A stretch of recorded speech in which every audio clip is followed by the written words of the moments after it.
আগে ধরেন লতা লাগাইছি অন্তত পানও বিক্রি করতে পারি না, বৃষ্টির কারণে পুরা কমার পানি হয়ে গেছে।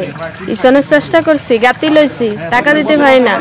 এই বুড়োর উপরেই আমাদের ভরসা। আমাদের এদিকে প্রচুর বন্যা হয়েছে এবং এই রাস্তাঘাট পুরা বাড়িঘর দুয়ার ডেবে গেছে। আমরা বসবাস করতে বহু সমস্যা হইতেছে এখানে। তখন আমরা কি করবো, আমরা বহু সমস্যা, খানা বানাতে বহু সমস্যা হইতেছে, খাওয়া দাওয়া খাইতে পারতেছি না।